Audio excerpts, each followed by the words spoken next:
Hello, എല്ലാവർക്കും പുതിയൊരു വീഡിയോയിലേക്ക് സ്വാഗതം. ജൂൺ 21 അന്താരാഷ്ട്ര യോഗാ ദിനമാണല്ലോ. അപ്പോൾ അതുമായിട്ട് ബന്ധപ്പെട്ടിട്ട് നന്ദയുടെ സ്കൂളിൽ കുട്ടികൾക്കൊരു യോഗ പരിശീലന ക്ലാസ് ഉണ്ടായിരുന്നു.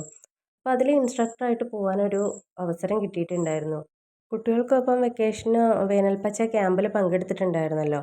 അവിടെ വെച്ചിട്ട് നമുക്ക് യോഗയുടെ പരിശീലനം കിട്ടിയിട്ടുണ്ടായിരുന്നു. ആ അറിവുകൾ സ്കൂളിലെ മറ്റു കുട്ടികൾക്ക് കൂടെ എത്തിച്ചു കൊടുക്കുക എന്ന ലക്ഷ്യത്തോടെയാണ് ഈ ഒരു സെക്ഷൻ തുടങ്ങിയത്. സ്കൂൾ എച്ച്എമ്മായ ശ്രീലത മിസ്സാണ് പരിശീലനം ഉദ്ഘാടനം ചെയ്തത്. എന്നോടൊപ്പം എൻ്റെ സുഹൃത്തായ റീഷ്മയും കൂടെ ഉണ്ടായിരുന്നു.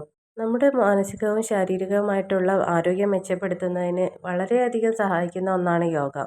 ഇന്നത്തെ കാലത്ത് യോഗ പരിശീലനത്തിൻ്റെ ഒരു പ്രാധാന്യം വളരെ വലുതാണ്. കുട്ടികൾക്കായിട്ട് ഏകാഗ്രതയും ഉന്മേഷവും ഒക്കെ വർദ്ധിപ്പിക്കുന്നതിന് ഉതകുന്ന രീതിയിലുള്ള ചെറിയ ചെറിയ എക്സസൈസുകളും ആസനങ്ങളും ഒക്കെയാണ് നൽകിയത്. അപ്പോൾ നമ്മളിത് ചെയ്യുന്ന സമയത്ത് അവർ വളരെ താല്പര്യത്തോട് കൂടിയിട്ടാണ് എല്ലാം ചെയ്തുകൊണ്ടിരുന്നത്. നമ്മൾ ചെയ്യും പോലെ, നമ്മൾ പറയും പോലെ അതേപോലെയൊക്കെ കേട്ട് നല്ല ഇൻട്രസ്റ്റോട് കൂടിയിട്ട് നമ്മളുടെ കൂടെ നിന്നു. അപ്പോൾ അതുപോലെ തന്നെ നമ്മുടെ ടീച്ചേഴ്സും അവരും നമ്മൾ ചെയ്യുന്നതിനനുസരിച്ചിട്ട് കുട്ടികൾക്ക് ഒരു സപ്പോർട്ടായിട്ട് അവരും കൂടെ ചെയ്തു. ഇനി എൻ്റെ കാര്യം പറയുകയാണെങ്കിൽ ഞാൻ വളരെ ടെൻഷൻ അടിച്ചാണ് സ്കൂളിൽ എത്തിയിട്ടുണ്ടായിരുന്നത്. ഇങ്ങനൊരവസരം ഇതുവരെ കിട്ടിയിട്ടുണ്ടായിരുന്നില്ല.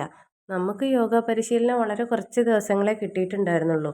അപ്പോൾ അതിന് മുന്നേ ഇത് ചെയ്തിട്ടുള്ള പരിചയമോ ഒന്നും ഉണ്ടായിരുന്നില്ല. അപ്പോൾ അതിനെക്കൊണ്ടുള്ളൊരു ടെൻഷനായിരുന്നു ഉണ്ടായിരുന്നത്. പക്ഷേ സ്കൂളിലെത്തി നമ്മുടെ ടീച്ചേഴ്സ് നമുക്ക് എല്ലാത്തിനും സപ്പോർട്ടായിട്ടുണ്ടായിരുന്നു.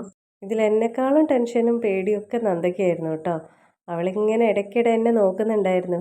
എനിക്ക് തെറ്റുമോ എന്നുള്ളൊരു ടെൻഷനായിരുന്നു അവൾക്ക്. എന്തായാലും നമ്മൾ പഠിച്ച കാര്യങ്ങൾ വലിയ ബുദ്ധിമുട്ടില്ലാണ്ട് നമ്മുടെ കുട്ടികൾക്ക് പറഞ്ഞു കൊടുക്കാൻ ഇന്ന് പറ്റിയിട്ടുണ്ട്. എന്തായാലും ഒരു നല്ല കാര്യം ചെയ്യാൻ വേണ്ടിയിട്ട് കുട്ടികൾക്ക് നല്ലൊരു കാര്യം പറഞ്ഞു കൊടുക്കാൻ പറ്റിയതിൽ എനിക്ക് വളരെയധികം സന്തോഷമുണ്ട്. ഇന്നത്തേതിൽ നിർത്താതെ യോഗ കുട്ടികളെ കൊണ്ട് കണ്ടിന്യൂ ചെയ്യിപ്പിക്കാമെന്ന് ടീച്ചർ പറയുകയും ചെയ്തിട്ടുണ്ട്.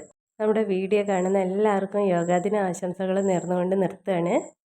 അപ്പോൾ ഇന്നത്തെ വീഡിയോ ഇത്രയേ ഉള്ളൂ. അപ്പോൾ വീഡിയോ ഇഷ്ടമായാലൊന്ന് ലൈക്ക് ചെയ്യണേ. പിന്നെ നമ്മുടെ വീഡിയോസ് ആദ്യമായിട്ട് കാണുന്നവരാണെങ്കിൽ നമ്മുടെ ചാനലൊന്ന് സബ്സ്ക്രൈബ് ചെയ്തിട്ട് സപ്പോർട്ട് ചെയ്യണം കേട്ടോ. താങ്ക്